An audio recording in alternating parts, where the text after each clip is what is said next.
What up, y'all? Welcome to Downtown Melo. You're listening to the Entertainment Report on iHeartRadio, live from Orlando for Wednesday, September 18th, 2024. Delivering some major stories and trends going on in the world of entertainment and beyond. You can follow the show on Facebook, Twitter, or Instagram. Facebook.com/The Entertainment Report with Melo. That's RAYMELO. On Twitter at The Enter Report, or on Instagram at The Entertainment Report. You can listen to the show anytime you want on iHeartRadio. Just go to iHeart.com or your iHeart phone app, search for The Entertainment Report, and it'll take you to the page.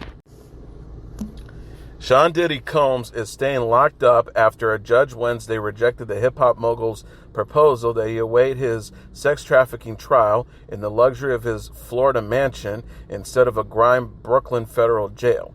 U.S. District Judge Andrew L. Carter ruled that Combs' plan, which included a $50 million bail offer, GPS monitoring, and strict limitations on visitors, was insufficient to ensure the safety of the community and the integrity of his case.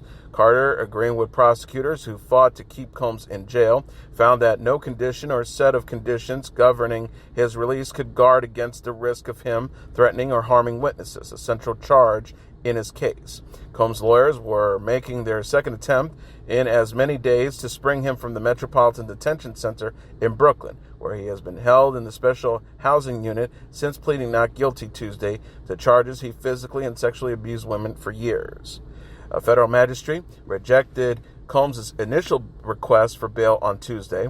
On Wednesday, he and his lawyers struck out with Carter, the judge who will preside over his trial. An indictment accuses Combs, who's 54, of using his power and prestige to induce female victims and male sex workers into drug-up, elaborately produced sex performances dubbed freak-offs that Combs arranged, participated in, and often recorded. The events would sometimes last days, the indictment said. Former President Donald Trump is set to appear on Wednesday's edition of the late-night chat show Gutfeld. Fox News Channel said that the 2024 Republican presidential candidate will appear with hosts Greg Gutfeld, Kat Trimpf, and Tyrus, and outnumbered panelist Emily Campanago in the show's New York studio. Trump was expected to stay for the whole hour of the episode, which was taped in front of a live studio audience. This is Trump's first interview on a broadcast or cable late-night show during an election cycle since he appeared on NBC's The Tonight Show starring Jimmy Fallon in 2016. Gutfeld, which features Gutfeld alongside a rotating panel of comedians and political figures, have been a ratings hit for FNC since it premiered in 2021. It airs Mondays through Fridays. Ariana DeBose and Bobby Cannavale have signed on to play medical examiners Kay Scarpetta's niece, tech mogul Lucy, and deaf investigator Marino in Prime Video's upcoming Scarpetta series. The mystery drama is based on Patricia Cornwell's best-selling novels. Nicole Kidman is set to play Scarpetta, while Jamie Lee Curtis will play her troublemaking sister Dorothy, and Simon Baker will play her husband, FBI profiler Benton Wesley. Vernon Sanders, the head of television at Amazon MGM Studios, said in a statement Wednesday, Patricia Cornwell's Kay Scarpetta has enraptured fans for decades, and I am honored that Prime Video is entrusted to bring the series to screen for our global customers. The most exemplary group has been assembled for the series, with Liz Sarnoff at the helm with an extraordinary vision. The immensely talented Nicole Kidman, Jamie Lee Curtis, and the fantastic cast and the top-notch team at Blumhouse. Drag Race Thailand is introducing the Queens of Season 3. The new season will feature 11 contestants competing to be crowned Thailand's next drag superstar. The contestants include Nene Saphir, 33, Siam Persuri, 34, Short Gun, 22, Spice Sunshine, 30, Shirashi Hot Sauce, 27, Zeepy, 29. Pagina Heels will return to host the competition. Drag Race Thailand Season 3 premieres October 16th on Wow Present Plus. Fresh off her Emmys win, Jean Smart is taking her comedy to a new audience. She'll kick off Saturday Night Live's landmark 50th season. NBC on Thursday announced the lineup of hosts for the season, which premieres September 28th. Joining Smart on the first show will be Jelly Roll as a musical act. He was also in the Emmys, singing during the ceremony in memoriam segment. It will be Smart's first time hosting SNL and Jelly Roll's first time performing on the show. Smart shared the news on Instagram, writing that hosting was a bucket list item for her. The rest of the hosts and musical guests, save breakout sensation Chappelle Roan, who will make her musical guest debut in November, are returning to the series. Comedian Nate Bargatze, who hosted last October to great success thanks to a sketch where he played George Washington, will host again October 5th with Coldplay as the musical guest. Coldplay has previously performed on the show 7 times and will ring in an 8th right after the band's newest album, Moon Music, is released. Ariana Grande, who starred in the upcoming Wicked film adaptation, will host for the second time October 12th. She has previously been the musical guest twice, but Fleetwood Mac icon Stevie Nicks will perform for Grande on Grande's episode. Nicks was a musical guest once prior in 1983. Beetlejuice star Michael Keaton will host October 19th, the last show before Halloween, in his 4th time on the show. And Billie Eilish will be that night's musical guest, also marking her 4th time on SNL. SNL alum John Mulaney will return to show as host for the 6th time on November 2nd, with Roan as a musical guest. Mulaney, who worked as a writer on the show before making it big as a stand-up comedian, is behind some of SNL's most well-known bits, like Bill Hader's Stefan, a Weekend Update regular.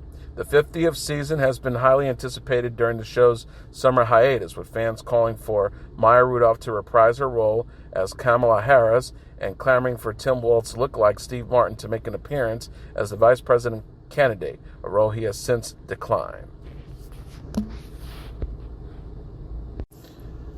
A U.S. District Judge has dismissed a federal lawsuit by a woman who alleged that New York Knicks owner James Dolan sexually assaulted her a decade ago and then set her up to be molested by jail movie mogul Harvey Weinstein. U.S. District Judge Percy Anderson on Tuesday dismissed a lawsuit filed by Kelly Croft in Los Angeles in January. Anderson said that Croft had failed to plausibly allege a commercial sex act in which she was paid for sex under the Federal Trafficking Victims Protection Reauthorization Act. The judge also declined to hear her claims based on state and not federal law against Dolan of sexual battery and aiding and abetted sexual assault, and against Weinstein of sexual assault and attempted rape. Croft's lawyers posted on X that they disagree with the decision, saying that it, quote, incorrectly interprets the federal sex trafficking laws and undermines critically important protections for sex trafficking survivors, according to attorneys Meredith Firetog and Kevin Mitzner of Wigdar LLP. The Office of Dolan's attorney, E. Dana Perry, said in a statement Wednesday that the lawsuit was, quote, a malicious attempt to assert horrific allegations by what it's called an unscrupulous law firm. Weinstein's attorney, Jennifer Bongine, did not immediately respond to an email request for comment, but at the time of the January filing, also dismissed Croft's assertions.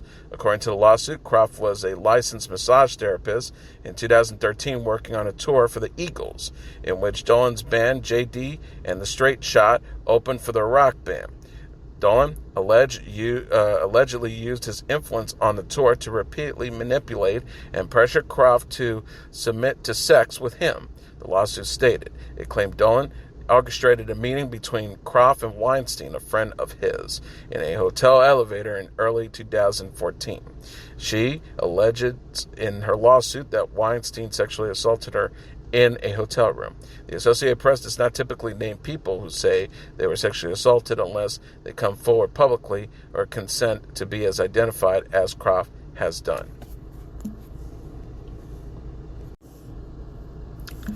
And finally, John David J.D. Souther, a prolific songwriter and musician who helped shape the country rock sound that took root in Southern California in the 70s with his collaboration with the Eagles and Linda Ronstadt, has died at the age of 78.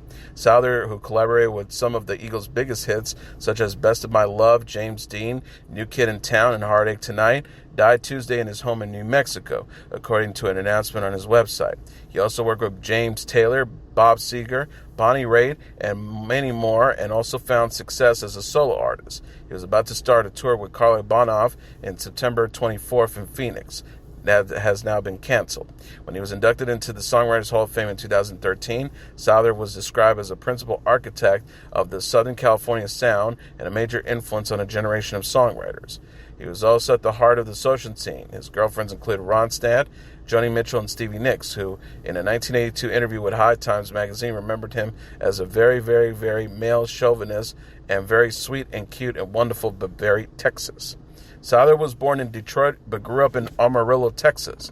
He moved to L.A. in the 60s, where he met fellow Michigan native Glenn Frey, a founding member and guitarist of the Eagles. The two began a long-time partnership, starting with the band called Long Branch Penny Whistle. Frey would later credit Souther with introducing him to country music. Souther said in a statement after Frey died in 2016, "Our first year together always seems like yesterday to me. His amazing capacity for the big joke and that brilliant groove that lived inside him are with me even now, in the loss and sorrow. The music and the love are indestructible." Souther was so close to the Eagles, he even appeared on the back cover of their 1973 album Desperado, with Souther and others reenacting the capture of the legendary Dalton gang. He described his start with Frey at the Troubadour, the popular West Hollywood music club, as the best study in songwriting I can imagine. On his own, Souther recorded his self-titled debut in 1972 before forming the Souther Hillman Furay Band with former Byrds member Chris Hillman and Poco's Richie Furay. A second solo effort in 1976, Black Rose, included a duet with Ronstadt, his one-time girlfriend, If You Have Crying Eyes. Other duets he had recorded with her include Prisoner in Disguise, Sometimes You Can't Win, and Hearts Against the Wind, the latter featured in the 1980s film Urban Cowboy. His biggest hit as a solo artist was You're Only Lonely from the 1979 album of the same name. Other songs he wrote include Run Like a Thief for Bonnie Raitt, Faithless Love, and White Rhythm and Blues for Ronstadt. He collaborated and sang with James Taylor on Her Town 2. Among other artists he worked with as a singer were Don Henley, Christopher Cross, Dan Fogelberg, and Roy Orbison. He appeared as an actor on television in 30-something in Nashville and Purgatory and the films Postcards from the Edge, My Girl 2, and Deadline. Souther was 78.